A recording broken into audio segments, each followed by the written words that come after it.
لا إله إلا الله وأشهد أن محمدا عبده ورسوله أما بعد فأعوذ بالله من الشيطان الرجيم بسم الله الرحمن الرحيم يا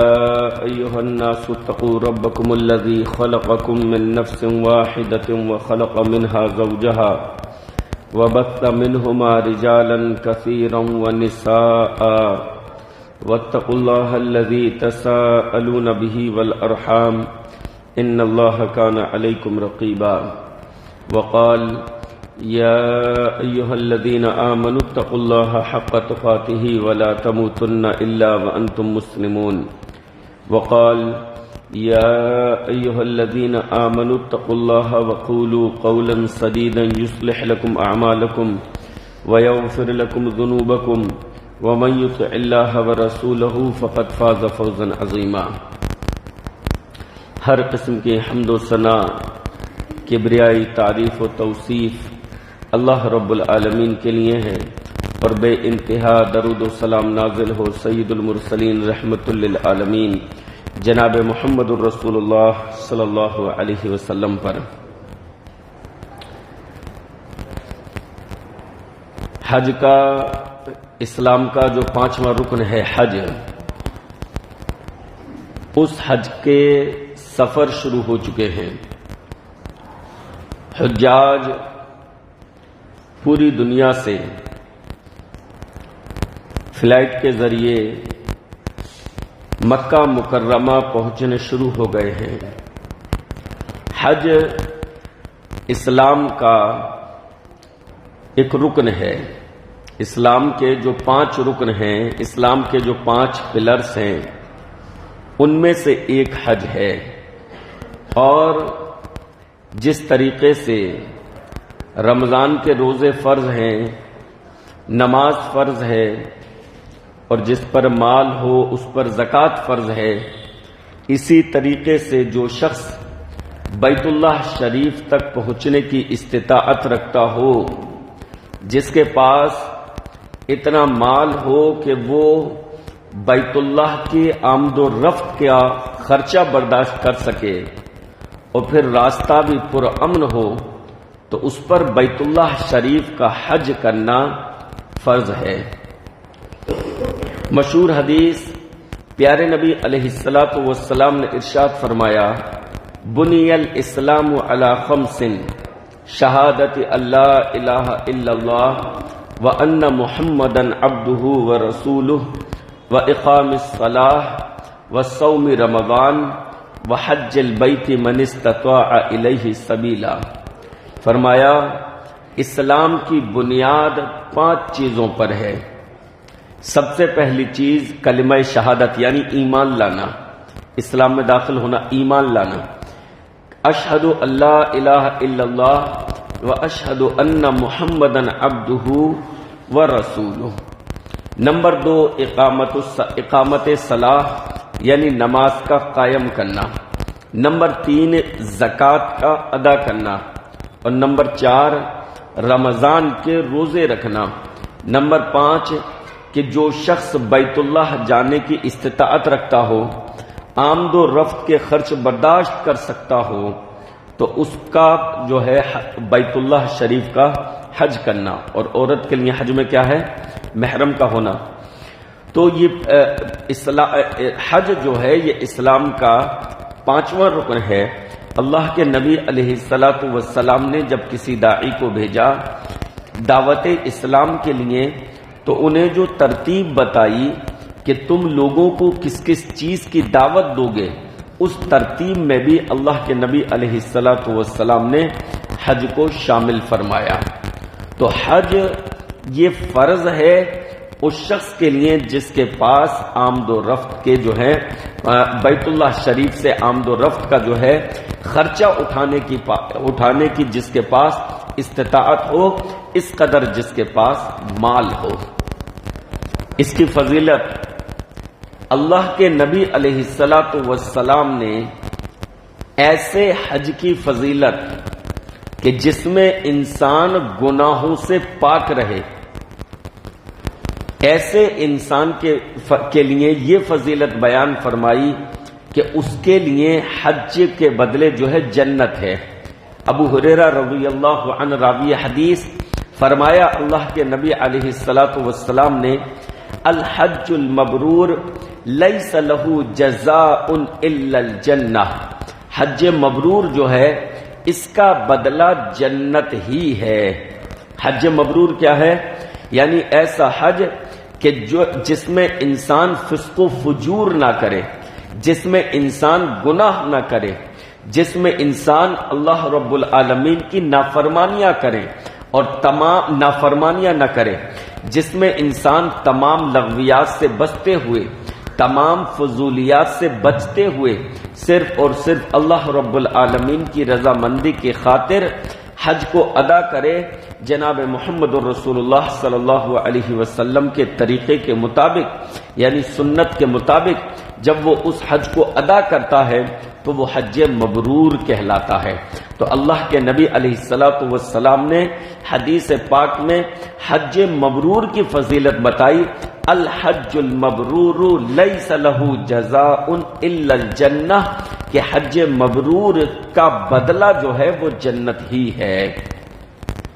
حج جب انسان تمام گناہوں سے بچتے ہوئے، لہو و لعب سے بچتے ہوئے، فسق و فجور سے بچتے ہوئے جب انسان حج کرتا ہے اور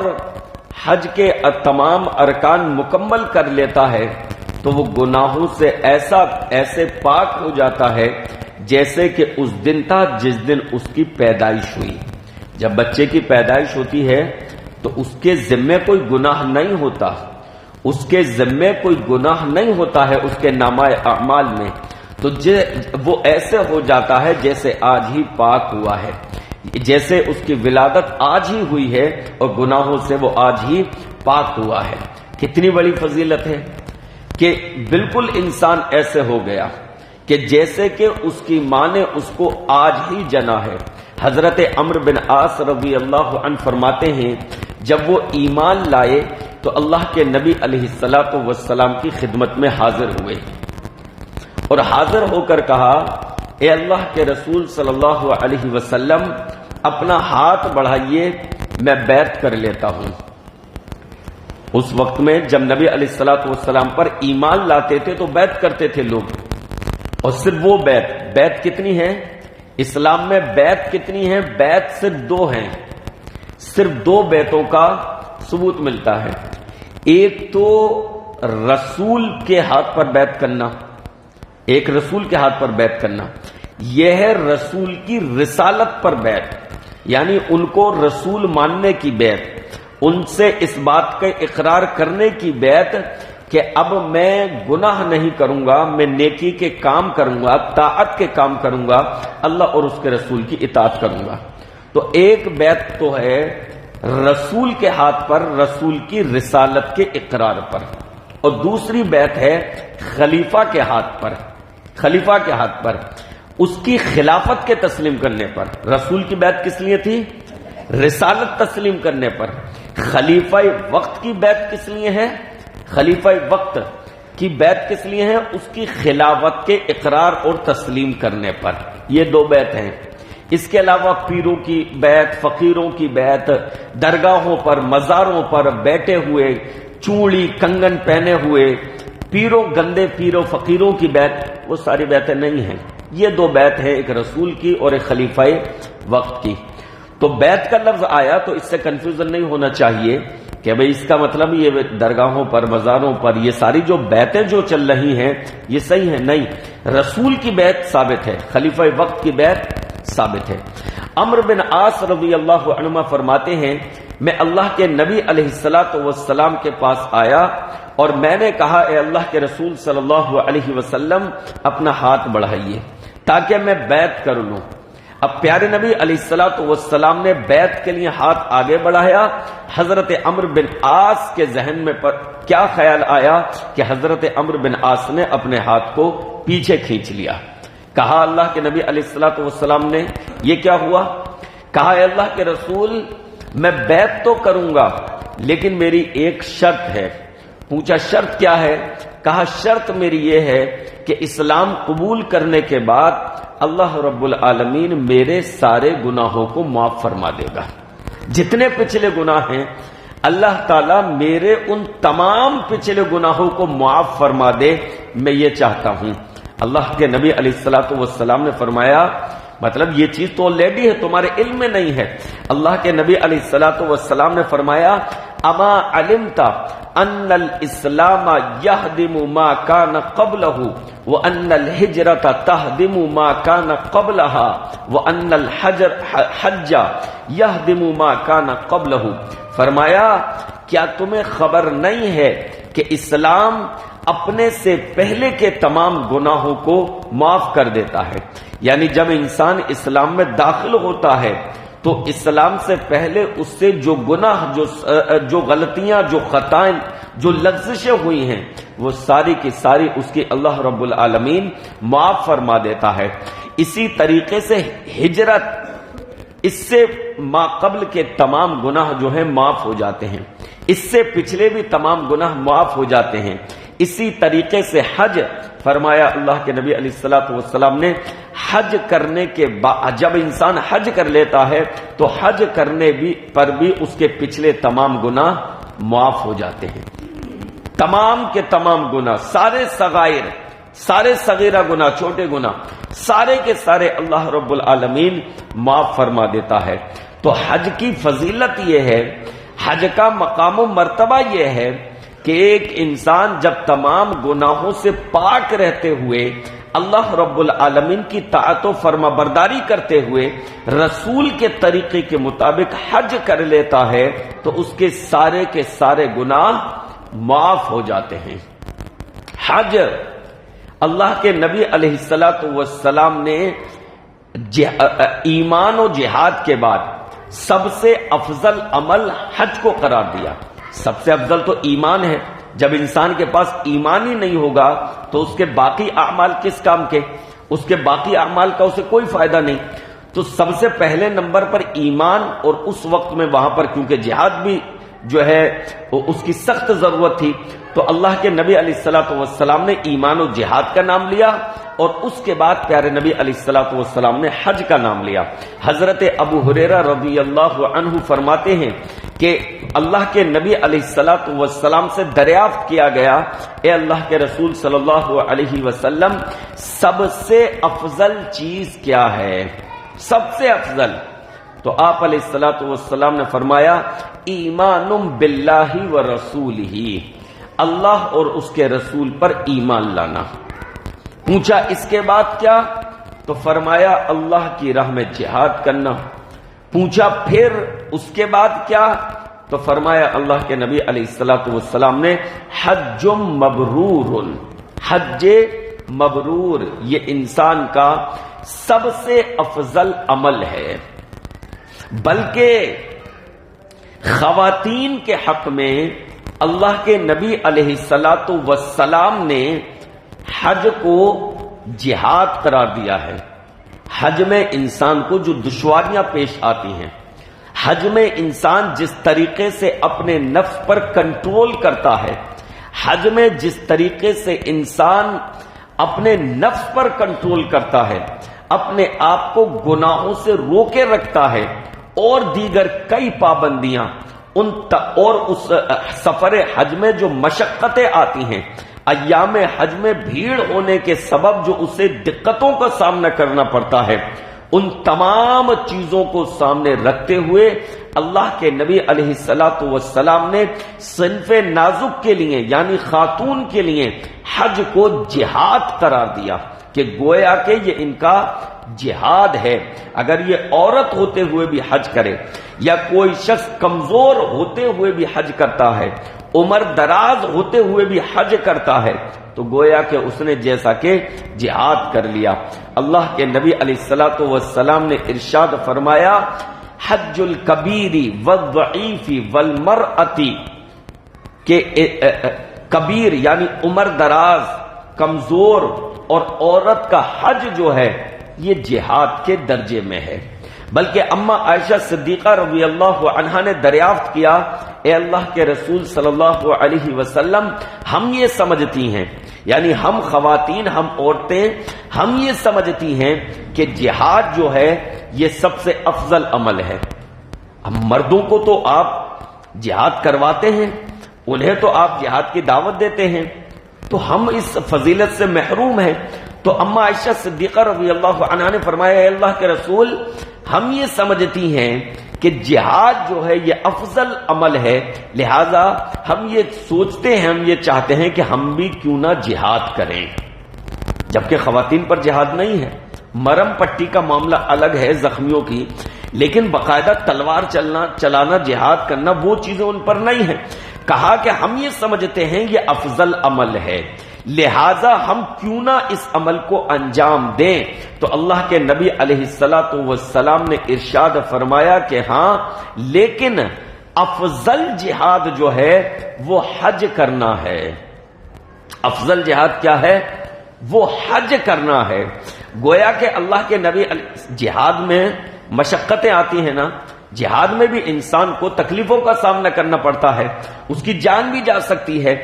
حج میں انسان کو مشقتوں کا سامنا کرنا پڑتا ہے، سفر کرنا پڑتا ہے، اس میں بھی اس کو مصائب آتے ہیں، اور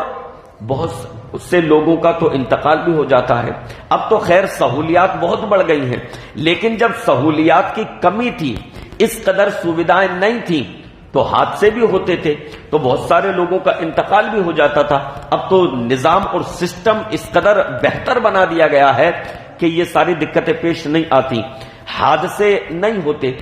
تو لیکن پہلے جو ہے دقتیں تھیں بہت زیادہ، تو اللہ کے نبی علیہ الصلوۃ والسلام نے ان تمام دقتوں کو، ان تمام مصائب کو سامنے رکھتے ہوئے، دقتیں تو آج بھی ہیں لیکن پہلے کے مقابلے میں اب بہت کم ہو گئیں، اب جو ہے مشقتیں ہیں، لیکن جان کا حادثے ہونے کا جو ہے اندیشہ نہیں ہے۔ پہلے آپ سنتے ہوں گے کہ کنکریاں مارتے وقت اکثر جو ہے حادثے ہوتے تھے، لیکن اب سسٹم ایسے بنا دیے گئے ہیں کہ جانے کا راستہ الگ ہے، آنے کا راستہ الگ ہے۔ ایک جگہ سے جب آپ جاتے ہیں تو وہاں سے پلٹ سکتے ہی نہیں۔ حادثے اکثر اس طرح ہوتے تھے کہ ایک ہی راستہ، وہیں سے جانا اور وہیں سے آنا۔ تو ایک بھیڑ گئی ہے، وہ اس نے کنکریاں ماری ہیں، جمرہ رمی کی ہے، اور اب وہ لوٹ رہی ہے، ادھر سے دوسری بھیڑ جا رہی ہے، تو تصادم ہو جاتا تھا، حادثے ہو جاتے تھے، جان چلی جاتی تھی۔ تو یہ دقتیں، یہ حادثے تھے۔ اب یہ حادثے نہیں ہوتے بہرحال، لیکن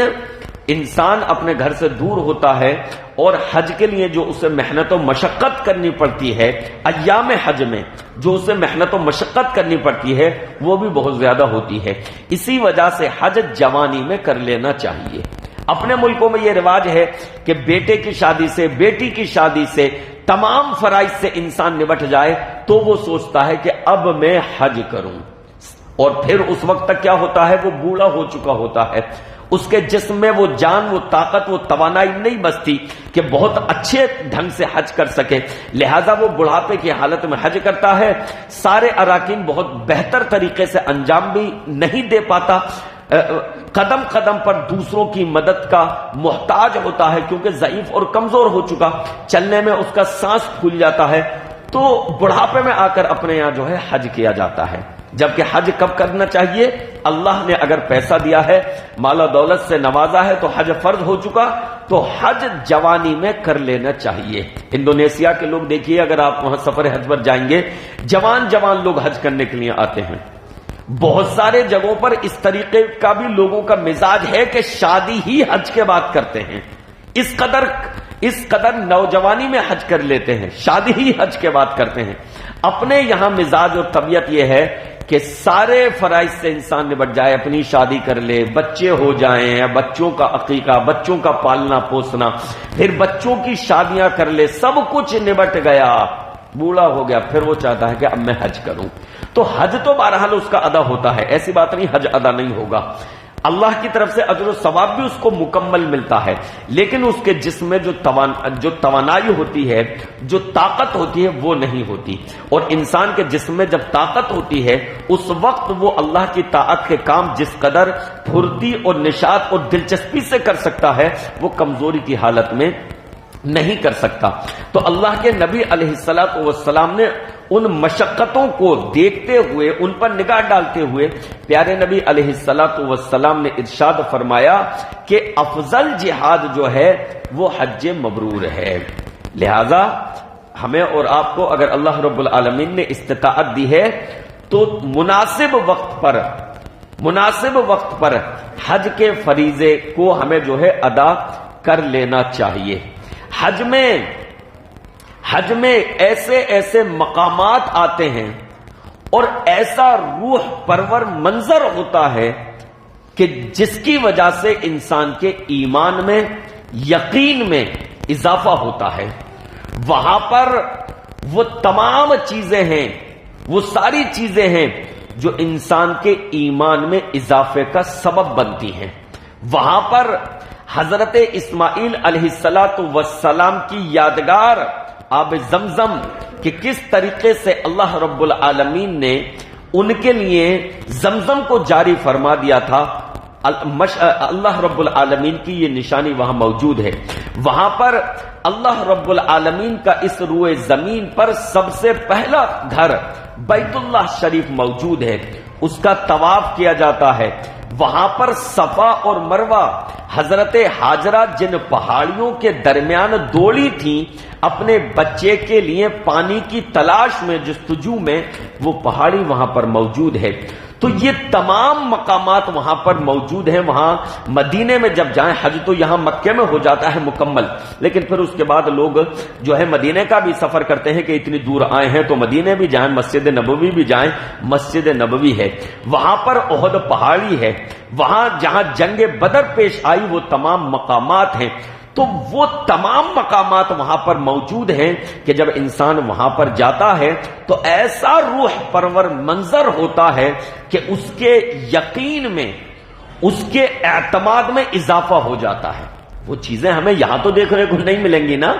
یہاں تو آپ اپنے علاقے سے نکل کر کہیں سفر کر رہے ہو تو ایک سے ایک چیزیں آپ کو نظر آ جائیں گی، ہری پیلی نیلی، ایک سے ایک چیزیں نظر آئیں گی، پتھروں کی بنی ہوئی، اس کی بنی ہوئی، اس کی بنی ہوئی ہے۔ یہاں تو یہ چیزیں نظر آئیں گی، اس سے آپ کے ایمان میں کیا اضافہ۔ وہاں پر جب آپ پہنچیں گے، وہاں جب آپ دیکھیں گے تو وہ مقامات مقدسہ ہوتے ہیں کہ ان کو دیکھ کر، اور پوری دنیا کے جو حجاج وہاں پر جمع ہوتے ہیں ان سب کے ساتھ روح پرور منظر، دو چادروں میں، دو سفید چادروں میں ملبوس وہ روح پرور نظارہ، وہ روح پرور منظر ہوتا ہے کہ انسان کا ایمان جو ہے وہ تازہ ہو جاتا ہے، اور اس کے اعتماد میں، یقین میں، اللہ پر ایمان میں، اور جناب محمد الرسول اللہ صلی اللہ علیہ وسلم پر ایمان میں اس کے مزید اضافہ ہو جاتا ہے۔ آپ جانتے ہیں ایمان گھٹتا بڑھتا ہے، الایمان یزید و ینقص، ایمان گھٹتا بڑھتا ہے، تو اس کے ایمان میں اور اضافہ ہو جاتا ہے۔ وہ پورا وہ تمام جگہ جہاں پر صحابہ کا وقت گزرا ہے، جہاں پر اسلام نے ایک طریقے سے کہہ لیجئے پرورش پائی ہے، اسلام نے جہاں پر آنکھیں کھولی ہیں، اور کس طریقے سے وہاں وہ اسلام جوان ہوا ہے اور اپنے عروج کو پہنچا ہے، وہ تمام مناظر اس کے سامنے گھوم جاتے ہیں۔ اسے ایسا محسوس ہوتا ہے کہ یہ دیکھو، ایک طرف سے صدائے بلال احد احد کی آ رہی ہے، ان کو ستایا جا رہا تھا، ان پر ظلم و ستم کیے جا رہے تھے، ان کو گرم تپتی ہوئی ریت پر لٹا کر سینے پر پتھر رکھا جا رہا تھا، اور یہ صدا آ رہی ہے احد احد کے حضرت بلال پھر بھی پکار رہے ہیں، وہ اللہ ایک ہے، وہ اللہ ایک ہے۔ وہاں پر حضرت ابوذر غفاری کے وفاداری کے واقعات یاد آتے ہیں اگر انسان کے ذہن میں ہو۔ وہاں پر حضرت یاسر کا گھرانہ یاد آتا ہے، وہاں پر جناب محمد الرسول اللہ صلی اللہ علیہ وسلم کے شب و روز گزارنے یاد آتے ہیں کہ کس طریقے سے جناب محمد الرسول اللہ صلی اللہ علیہ وسلم اسی صحن کعبہ میں تھے، موجود تھے، اور فلاں فلاں واقعات جو ہے پیش آئے، اسی کعبے کے پاس میں اللہ کے نبی علیہ الصلوۃ والسلام اسی صحن میں نماز پڑھ رہے تھے تو فلاں فلاں واقعات پیش آئے۔ پیارے نبی علیہ الصلوۃ والسلام نے اسی کعبے کو بتوں کی آلائش سے، غلاظتوں سے کس طریقے سے پاک کیا، کس طریقے سے اسلام کا فاتحانہ پرچم یہاں پر لہرایا، وہ تمام چیزیں جو ہیں وہاں پر یاد آ جاتی ہیں۔ آپ میدان عرفہ میں ٹھہرتے ہیں، اللہ رب العالمین اس وقت فرشتوں کے سامنے فخر کرتا ہے کہ یہ لوگ جو جمع ہوئے ہیں پراگندہ حال میں، یہ لوگ جو جمع ہوئے ہیں دور دراز کا سفر کرتے ہوئے، یہ کیا چاہتے ہیں؟ اور پھر اللہ رب العالمین فرماتا ہے کہ ان کے اس طریقے کے اجر کو میں نے محفوظ کر لیا، اور پھر اللہ فرماتا ہے کہ ان کے گناہ اگر ریت کے ذرات کے برابر بھی ہو، اگر بارش کے قطرات کے برابر بھی ہو، تو میں نے ان کے تمام گناہوں کو معاف کر دیا ہے، اور انہوں نے جو آخر میں طواف کیا ہے اس کے بعد یہ ایسے ہو گئے جیسے یہ اپنی ماں کے پیٹ سے آج ہی انہوں نے جنم لیا ہے۔ تو وہ تمام مناظر جو ہیں، میدان عرفات کہاں ہیں، منا کہاں ہیں، رمی کہاں کی جاتی ہے، حضرت ابراہیم کہاں سے گزر رہے تھے حضرت اسماعیل کو لے کر تو شیطان نے بہکایا، حضرت ابراہیم علیہ السلام نے کہاں پر کھڑے ہو کر بیت اللہ کی تعمیر کی تھی، وہ سارے مناظر جو ہیں وہاں پر ذہن میں تازہ ہو جاتے ہیں، تو انسان کے ایمان میں، یقین میں اس کے اضافہ ہوتا ہے۔ تو یہ تمام مناظر اگر آپ یہ چاہتے، اللہ رب العالمین توفیق عطا فرما دے حج کی، کہ حج کر لیں، لیکن نہیں جا پا رہے، اگر کسی وجہ سے استطاعت نہیں ہے، لیکن آپ یہ چاہتے ہیں کہ یہ تمام مناظر اسی ترتیب سے کہ حج کیسے کیا جاتا ہے اس ترتیب سے ہمیں سننے کو مل جائیں، تو میرے بھائیوں اور بہنوں، آج اسی کے لیے یہ میں نے پورے خطبے کی تمہید باندھی، آپ کو رغبت دلانے کے لیے۔ اگر یہ چاہتے ہیں کہ وہ تمام مناظر کا تذکرہ آئے، کہاں کیا ہوتا ہے، دیکھ تو اللہ نے حج کی توفیق عطا فرما دی، تو تب تو شریک ہونا ہی چاہیے۔ حج بغیر احکام و مسائل کو جانے ہوئے نہیں کرنا چاہیے۔ آدمی اتنا لمبا سفر کرے، لاکھوں روپے خرچ کرے، اور احکام سے، مسائل سے واقف نہ ہو، اور غلط سلط حج کر کے آ جائے تو فائدہ کیا؟ تو حج پر جا رہے ہیں، آپ جا رہے ہیں، آپ کے رشتہ دار جا رہے ہیں، آپ کے جاننے والے جا رہے ہیں، تو ان کو پروگرام میں شریک ہونا چاہیے۔ آج پروگرام ہو رہا ہے، آج 19 مئی ہے، بعد نماز مغرب انشاءاللہ اسی مسجد میں حج کا پورا طریقہ، عمرے کا پورا طریقہ، اور جن مقامات کا میں نے ذکر کیا ان تمام مقامات کی تفصیل کہ کہاں کیا کرنا ہے، وہ ساری چیزیں انشاءاللہ بیان کی جائیں گی اسی مسجد میں۔ عورتیں نیچے بیسمنٹ میں رہیں گی، مرد حضرات اوپر رہیں گے، اور خواتین میں جو ہے ممکن ہوا تو جو ہے وہ لگانے کی کوشش کی جائے گی جو ہے جس سے جو ہے وہاں پر جو ہے یہاں کی تصویر پہنچ سکے، پردہ لگانے کی کوشش کی جائے گی، تو اسکرین لگانے کی کوشش کی جائے گی۔ تو اگر آپ حج کر رہے ہیں، آپ کے رشتہ دار کر رہے ہیں، آپ کے جاننے والے کر رہے ہیں، تو آپ کو انہیں تو یہاں لانا ہی چاہیے، خود آنا ہی چاہیے۔ لیکن اگر حج نہیں کر رہے ہیں تب بھی اس پروگرام میں، اس مجلس میں شرکت کرنی چاہیے، تاکہ ان تمام مناظر کو، ان تمام روح پرور مناظر کا تذکرہ جب تفصیل سے آئے، ابھی تو ایک سرسری طور پر میں نے ذکر کیا ہے آپ کے سامنے، جب تفصیل سے وہ تمام مناظر آپ کے سامنے آئیں فوٹو کے ساتھ کہ یہ دیکھیے یہ رہا منا، یہ دیکھیے یہ رہی صفا پہاڑی، وہ تمام چیزیں جب آئیں تو آپ کے ایمان میں، آپ کے یقین میں اضافہ ہو، اور حج کا سنت اور صحیح طریقہ بھی پتہ چل جائے، وہ چیز تو پتہ ہی چلے گی، لیکن ایسی مجلسوں میں شریک ہو کر انسان کے ایمان میں جو اضافہ ہوتا ہے، اس کی روح کی بالیدگی جو ختم ہوتی ہے، اس کی روح کی جو صفائی اور ستھرائی ہوتی ہے،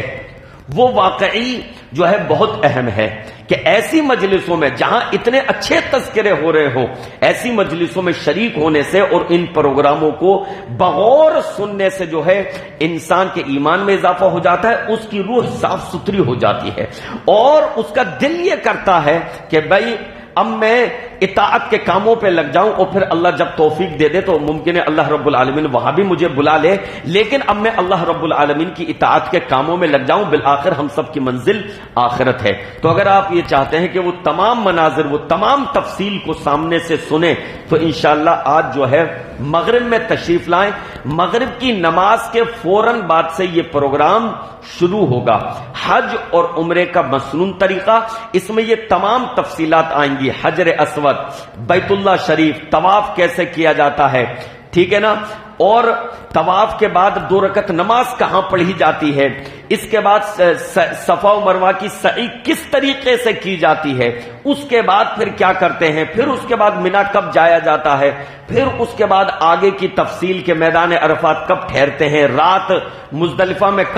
کب گزارتے ہیں، اس کے بعد کیا کرتے ہیں، یہ ساری چیزیں ڈیٹیل کے ساتھ انشاءاللہ العزیز آج جو ہے مغرب کی نماز کے بعد سنتوں سے فراغت بعد فوراً انشاءاللہ یہ پروگرام شروع ہوگا۔ اللہ رب العالمین سے دعا ہے کہ رب العالمین اتنے اہم پروگراموں میں اللہ رب العالمین ہمیں شرکت کی توفیق عطا فرمائے۔ دنیاوی کام ہمارے چلتے رہتے ہیں، مصروفیات مشغولیات چلتی رہتی ہیں، وہ ختم نہیں ہوں گی، ہمیں انہی مصروفیات میں سے ایڈجسٹ کرنا ہے۔ بھائی دنیا کے لیے تو ہم ہمیشہ فری ہیں نا، تھوڑا سا دین کے لیے بھی اپنے آپ کو فری کریں نا، دنیا کے لیے تو ہمیشہ ہم فری ہیں، ہمیشہ اسی میں لگے رہتے ہیں، لیکن 1 گھنٹہ 2 گھنٹہ ہے نا اگر ہم دین کے لیے نکالیں تو اللہ رب العالمین بھی ہمارا راضی ہو جائے، ہماری اسلامی معلومات بھی بڑھے، ہمارے ایمان میں بھی اضافہ ہو۔ اللہ رب العالمین سے دعا ہے کہ رب العالمین آج جو یہ پروگرام ہو رہا ہے رب العالمین ہمیں شرکت کی توفیق عطا فرمائے اس میں، اور دل جمعی کے ساتھ اس میں بیٹھنے کی اللہ رب العالمین توفیق عطا فرمائے، اور رب العالمین جو لوگ اس پروگرام میں شرکت کرے اللہ رب العالمین، دیکھیے دینی مجلسوں میں شرکت کرنے سے بھی گناہ معاف ہوتے ہیں، آپ جانتے دینی مجلسوں میں، ایک تو ہے یوٹیوب پہ سن لیا آپ نے، یوٹیوب پہ بھی سن سکتے ہیں، ایک تو یوٹیوب پہ وہ مزہ نہیں آتا سن کر، ایک ہے سامنے سے سننا، آپ یوٹیوب پہ سن سکتے ہیں لیکن اس میں وہ آپ اس فضیلت میں شامل نہیں ہوں گے، گناہ کی معافی والی جو حدیث ہے کہ دینی مجلس میں اگر آپ شریک ہوتے ہیں تو اس سے آپ کے گناہ معاف ہوتے ہیں، حتیٰ کہ دینی پروگرام چل رہا ہے، واعظ و نصیحت کی مجلس لگی ہوئی ہے، ایک شخص اپنے کسی کام سے جا رہا ہے اور وہ شخص اس نے دیکھا کہ ارے دینی پروگرام آ کر بیٹھ گیا، واعظ و نصیحت کی مجلس میں اللہ کی باتوں کی مجلس میں آ کر بیٹھ گیا، اس کی بھی مغفرت کر دی جاتی ہے۔ اس پر سوال کیا گیا، اے اللہ کے رسول صلی اللہ علیہ وسلم اس کی مغفرت کیوں کر دی گئی؟ وہ تو ایسے ہی بیٹھا تھا، کسی کام سے جا رہا تھا، بس آ گیا کہ چلو تھوڑی دیر بیٹھ جاتا ہوں۔ اللہ کے نبی علیہ الصلوۃ والسلام نے فرمایا کہ اس مجلس میں، اس مجلس کی برکت سے کوئی شخص محروم نہیں رہتا۔ تو دینی مجلسیں جو ہوتی ہیں اس سے بھی جو ہے گناہ جو ہے معاف ہوتے ہیں۔ تو اس قصد سے، اس ارادے سے، اس عزم سے ان دینی پروگراموں میں شرکت کریں۔ تو یاد رکھیں آج کی تاریخ 19 مئی ہے، آج انشاءاللہ مغرب کی نماز کے فوراً بعد یہ اہم پروگرام، یہ اہم موضوع انشاءاللہ آپ کے گوش گزار کیا جائے گا، آپ کے سامنے رکھا جائے گا۔ اللہ رب العالمین شرکت کی توفیق عطا فرمائے، آمین یا رب العالمین۔